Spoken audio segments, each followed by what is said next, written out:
Yes, ముమ్మాటికి ఇది దండుపాలెం ముఠానే ఈ రాష్ట్రాన్ని నడుపుతున్నది.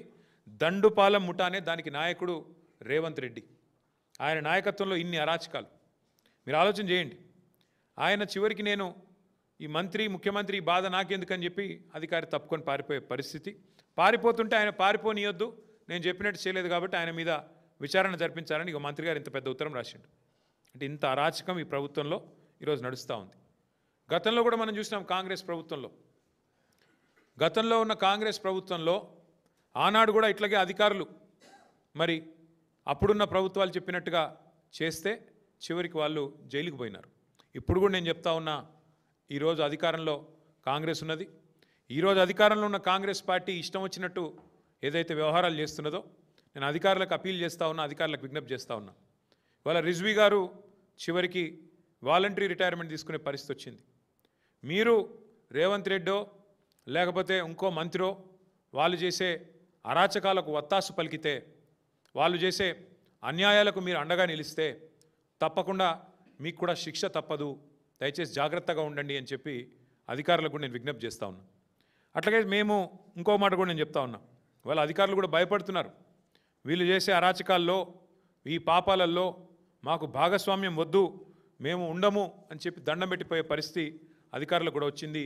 వీళ్ళ వాటాల పంచాయతీలో మాకెందుకు, ఈ మూటల కొట్లాటలో మేమెందుకు తలదూర్చాలని చెప్పి అధికారులు పారిపోయే పరిస్థితి వచ్చిందంటేనే, సీనియర్ బ్యూరోక్రాట్లు కూడా నలిగిపోతున్నారంటేనే ఎంత దరిద్రంగా ఈ రాష్ట్రంలో ప్రభుత్వం ఉందో, పరిపాలన ఉందో దాన్ని బట్టి చెప్పొచ్చు.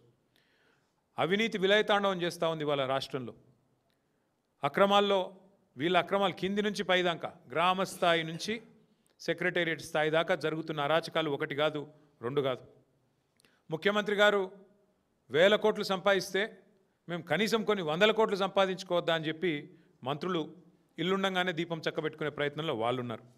ఇవాళ వాస్తవం ఎట్లుంది అంటే, రేవంత్ రెడ్డి గారి పరిపాలన ఎట్లుందంటే, తుపాకులతో బెదిరించే సెటిల్మెంట్ సెంటర్లు ఫుల్లు, తూకాలు వేసే ధాన్యం కొనుగోలు కేంద్రాలు మాత్రం నిల్లు. ఇందిరమ్మ రాజ్యంలో పారిశ్రామికవేత్తలు వ్యాపారాలు చేసుకోలేకపోతున్నారు.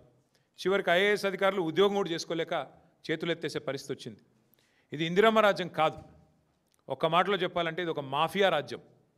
వీళ్ళు నడుపుతున్నది సర్కార్ కాదు, సర్కసు. ఇక్కడ నడుస్తున్నది ఒక మాఫియా రాజ్యం. 4 పాదాలతో అరాచకత్వం, అవినీతి విశృంఖలంగా విజృంభిస్తున్న పరిస్థితి ఇలా రాష్ట్రంలో ఉన్నది. ఎంత విచిత్రం అంటే, ఓపెన్గా చెప్తుంది మంత్రి గారి కుమార్తె, ఎవరో ఆషామాషి వ్యక్తి కాదు, మంత్రి గారి కుమార్తె స్వయంగా.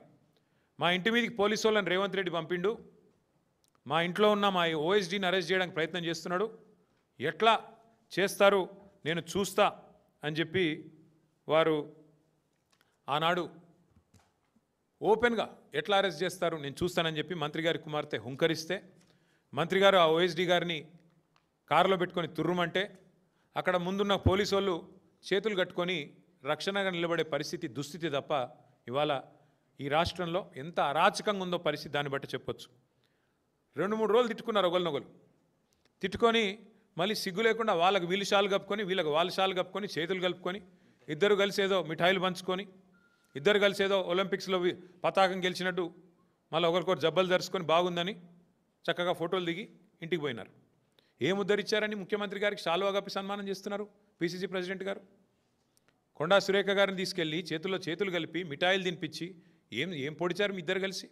ఏ కారణం చేత ఇవాళ మీ సెటిల్మెంట్లకు దానికి అందమైన కలర్ పూసి అంతా సమస్య పోయింది, టీ కప్లో తుఫాన్ అని చెప్పి ఏం చేస్తున్నారు మీరు అసలు ఈ రాష్ట్రాన్ని? మీరు 4 సెట్టింగ్ చేసుకోవడానికి, సెటిల్మెంట్లు చేసుకోవడానికి అది ముఖ్యమంత్రి ఇల్లా లేకపోతే సెటిల్మెంట్లు అడ్డానా? నాకు అర్థం కాదు. జూబ్లీ హిల్స్ కొంప ఇదేదో ఇంటి పంచాయతా, కేవలం ఇంటోళ్ళ పంచాయతా, లేకపోతే కూర్చొని మాట్లాడుకొని శాలువాలు కప్పుకొని స్వీట్లు తినిపించుకోనికే?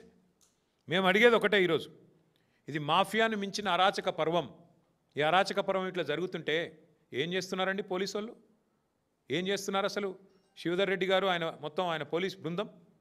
నేను అడుగుతున్నా, ఇవాళ ప్రభుత్వ పెద్దల వాటాల్లో తేడాలు వచ్చి రోడ్డెక్కి కొట్టుకునే పరిస్థితి వస్తే, పారిశ్రామికవేత్తల తలకి తుపాకీ పెట్టే పరిస్థితి వస్తే, చివరికి ఐఏఎస్ అధికారులు రాజీనామా చేసి పారిపోయే పరిస్థితి వస్తే ఏం చేస్తున్నది ఈ రాష్ట్రంలో పోలీస్ యంత్రాంగం అని నేను అడుగుతా ఉన్నా.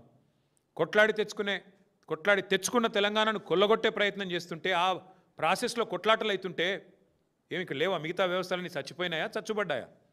ఇంత దారుణంగా ఉంటుందా పరిస్థితి? నీకింత నాకెంత, ఇది తప్ప ఈ రాష్ట్రంలో ఇంకో చర్చ ఉందా ఈరోజు? ఇంత అరాచకమా? ఒక్కసారి ఆలోచన చేయండి మీరు.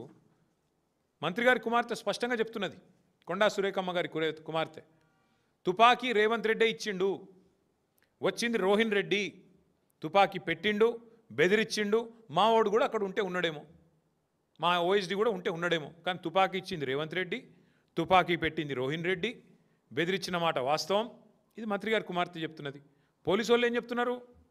లేదు లేదు, బెదిరించింది వాస్తవమే, తుపాకీ వాస్తవమే, కానీ తుపాకీ ఇచ్చింది కొండామురళి, బెదిరించింది సుమంతు అని వాళ్ళు కూడా చెప్తున్నారు. కానీ బెదిరించింది అయితే పక్క కదా.